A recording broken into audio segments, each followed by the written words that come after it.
చెప్తే అది దాని నుంచి నీకు దరిద్రం వచ్చేది అని చెప్పిన తర్వాత గురువు అనుమతి తీసుకొని నేను చెప్పేకి వచ్చినాను. ఈ పొద్దు ఇంచుమించు మా దగ్గరకు వచ్చి ఏ సమస్య అయినా సరే, సంతానం లేకపోయినా, పెళ్లి కాకపోయినా, ఏ విషయానికైనా మా దగ్గరకు అంటే వాళ్ళు అంటే నేను చెప్తే అంటే నా పెళ్లి కానోళ్ళకి అవుతుంది అని చెప్పలేదు, ఎలా అయితే ఏం చేస్తే అవుతుంది. ఉదాహరణకు బిడ్డలు లేదనుకోండి, పెద్ద రెమెడీ చెప్పేది నేను. సంతాన వేణుగోపాల స్వామి ఫోటో వాళ్ళ గృహంలో దక్షిణ భాగంలో తగిలిసుకొని ఆరాధన చేస్తే సంతాన వేణుగోపాల స్వామి యంత్రం సిక్తుంది.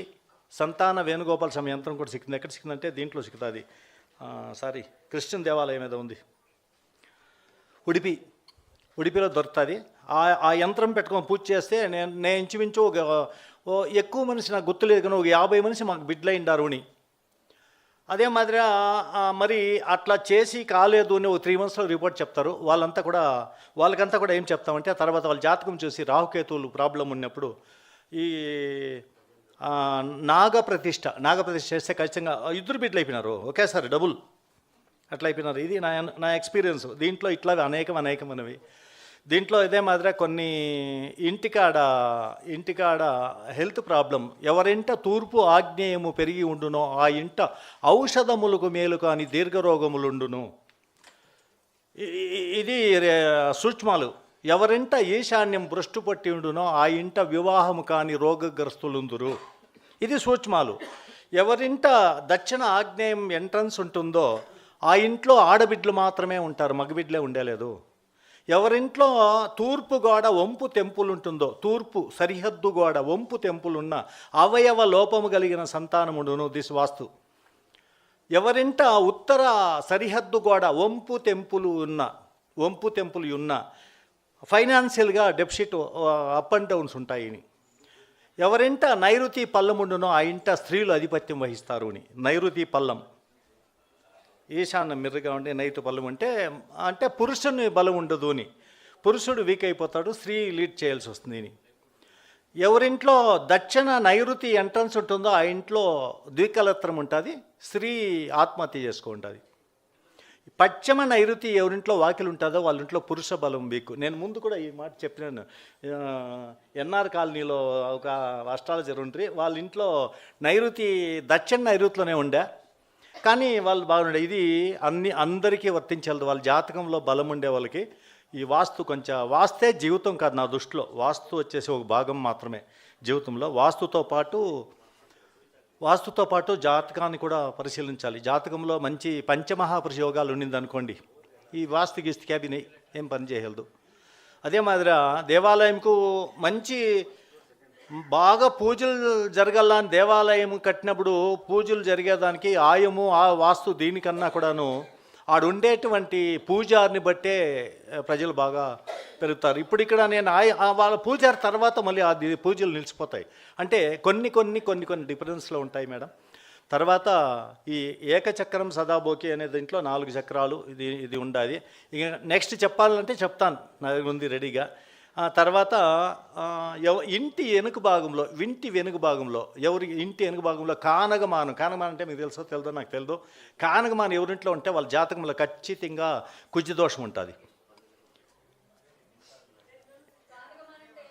అది నాకు తెలుగులో కానగమానం, కన్నడలో నాకేమో తెలియదు.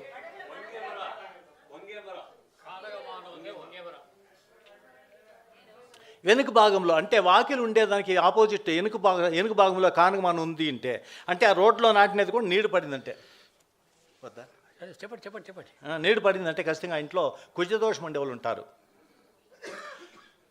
అదే మాదిరిగా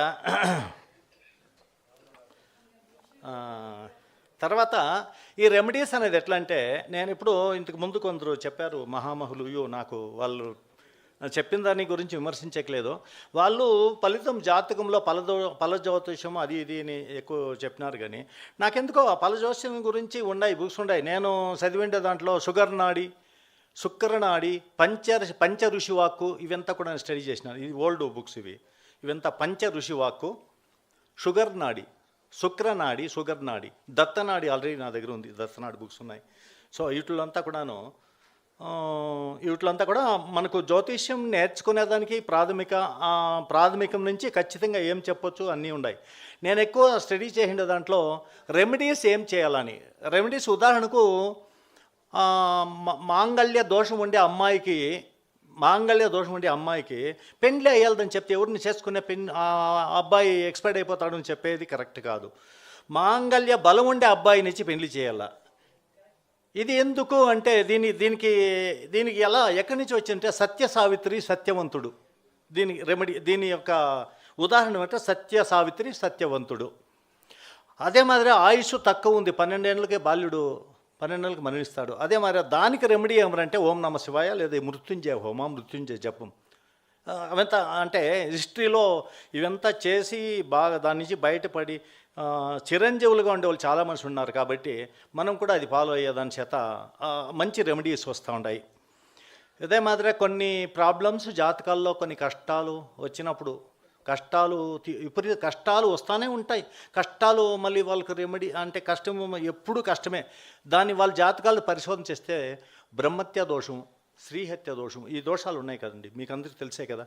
ఆ దోషాలు ఖచ్చితంగా ఉంటాయి.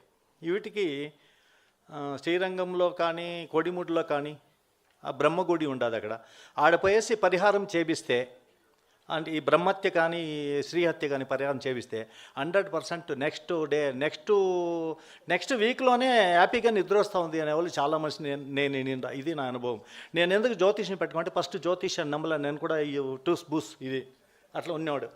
కానీ ఇవంతా అనుభవంలో కొంచెం నాకు నా స్వయానుభవంలో నేను ఎప్పుడైతే చతుశ్చక్ర పండిత అన్నాడో నేను పండితుడేంది, నేనేదో వ్యవసాయం చేసుకొని విలేజ్లో ఉండేవాళ్ళు కదా, నేనేంది పండితుడు అంటే ఈ పొద్దు ఇంచుమించు నా దగ్గర 24 ఇవి వచ్చినాయి సార్, దాన్ని ఏమంటారు బహుమతులు అంటే షీల్డ్ 24 షీల్డ్ ఉన్నాయి నాకు.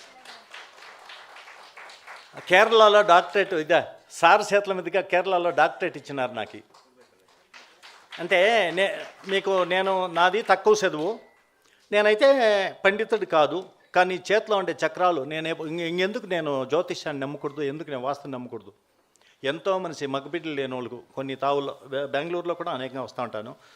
బిడ్డలు లేని వాళ్ళకి ఆల్టర్ చేసి ఈశానం కరెక్ట్ చేసి వాళ్ళకి పెట్టే ఖచ్చితంగా వాళ్ళ కూతుర్లో ఇంటర్మీడియట్ చదివినప్పుడు వాళ్ళకి మగబిడ్డ అయ్యేవి చాలా ఉన్నాయి నా దగ్గర. అంటే పేర్లు బయట పెట్టకూడదు, కొంత మనిషి అది ఎందుకో నాకు ఇష్టమై వెళ్దా మాదిరి పేర్లు బయట పెట్టేది అంటే ఖచ్చితంగా జరుగుతాయి. అదే మాదిరిగా జాతకంలో నాగా ప్రతిష్ఠ చేయించిన వాళ్ళకి 2 బిడ్డలు అదే సంవత్సరంలోనే 2 బిడ్డలు అయిపోయి వాళ్ళు మనల్ని పొగుడుతూ ఉంటే మనం యాడా ప్రాబ్లం ఇట్లా అనేకంగా ఉన్నాయి. అంటే రెమెడీస్ అనేది ఖచ్చితంగా పనిచేస్తాయి భారతదేశంలో. రెమెడీసు ఇప్పుడు తమిళనాడులో షుగర్కు ఒక దేవాలయం ఉంది. షుగర్ ఉండేవాడు ఆ దేవాలయానికి పోతే ఖచ్చితంగా షుగర్ నార్మల్ అవుతుంది. ప్రతిదీ మన భారతదేశంలో ఉండేటువంటి రెమెడీస్కి ఉండే దేవాలయాలు వేరే ఏ దేశాల్లోనూ లేదు, మన దేశంలో మాత్రమే ఉంది.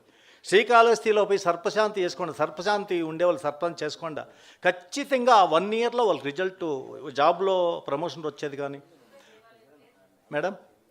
మేడం మీరు దీంట్లో చెక్ చేసుకోండి, నాకు అంతగా గుర్తు పెట్టుకోలే. షుగర్ దేవాలయం ఏదో తంజావూరు డిస్టిక్లో ఏదో ఉంది. షుగర్కే కాదు మేడం, క్యాన్సర్ కూడా ఉంది. క్యాన్సర్ కూడా ఆడ పోయిస్తే క్యాన్సర్ బాగా అయ్యే దేవాలయాలు కూడా ఉన్నాయి. అంతే చదివేస్తాము అన్నీ గుర్తుపెట్టుకునే వీలు పడేలే, అంతా చదివిండేదే, స్టడీ చేసిండేదే. నేను సర్వైండింగ్ చూసినాక తంజావూరుకి పోయినాను, నాడీశాస్త్రానికి పోయి నాడీశాస్త్రము వైద్యశ్రీకి వెళ్ళి నాడీశాస్త్రం పోయి నేను వానికి రివర్స్ చెప్తాను శాస్త్రం. నాకు నాడీశాస్త్రం చెప్పినాడు, నేనేమో చెప్పలేకపోయినాడు. ఎందుకంటే వాళ్ళ దగ్గర తాళపత్రాలు ఉండేవి మాత్రమే వాళ్ళు చెప్తారు, ఎక్స్ప్లెయిన్ చేస్తారు. మా అమ్మ పేరు చెప్తాడు, మా నాన్న పేరు చెప్తారు, మా భార్య పేరు చెప్తారు. మా ఫ్రెండ్ని తోడుకుపోయింటే వాళ్ళ భార్య పేరు ఏమిటంటే నోరు తిరగలేదు అంటే ఏమంటే సౌగంధిగా పుష్పం అంట ఆయన పేరు. ఈ తమిళ్లో తిరగలే వినికి.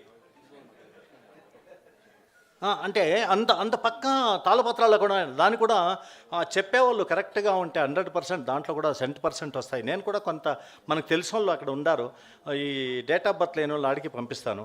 హస్త సాముద్రికంలో కూడా డేట్ ఆఫ్ బర్త్ ఎత్తొచ్చు. ఏమంటే ఈ చేతిలో ఉండేటువంటి 3 అంగుళాల్లో ఉండే నిలువు రేఖల్ని లెక్కేసి దాన్ని డబుల్ చేసి 36 చే గురించి 24తో భాగిస్తే డేట్ ఆఫ్ బర్త్ వస్తుంది. ఉందా సార్? వస్తుంది, ఉంది.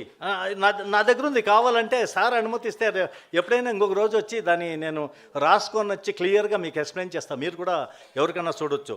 రేఖలు ఈ దీంట్లో ఉండే అంగుష్టి ప్రమాణంలో ఉండే నిలువు రేఖలు, అది కూడా అర్ధంగుళానికన్నా తక్కువ ఉండేది లేదు.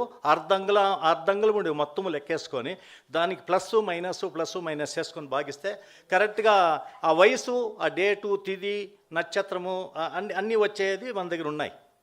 మన దగ్గర బుక్స్లో హస్తసామగ్రిలో ఉన్నాయి. అదే మాదిరిగా ఇంకా అనేకంగా ఉన్నాయి. ఇంత మాత్రం మీకు తెలియజేసేదానికి ఈ అవకాశం ఇచ్చిన వారికి నా హృదయపూర్వక ధన్యవాదాలు తెలియజేసుకుంటున్నాను. వారికి మీకు కూడా ఇంత ప్రశాంతంగా మీరు విన్నారంటే నాకు చాలా హ్యాపీ. Thank you sir. ಕೂತ್ಕೊಳ್ಳಿ. ಕಾರ್ಯಕ್ರಮಕ್ಕೆ ಕರೆಯದ ಅತಿಥಿಯಾಗಿ ಬಂದು ತಮ್ಮ ಜ್ಞಾನವನ್ನು ಹಂಚಿರುವಂಥ ಗಣಪತಿಯವರಿಗೆ ಸಂಸ್ಥೆಯಿಂದ ಒಂದು ಗೌರವ ಸಮರ್ಪಣೆ.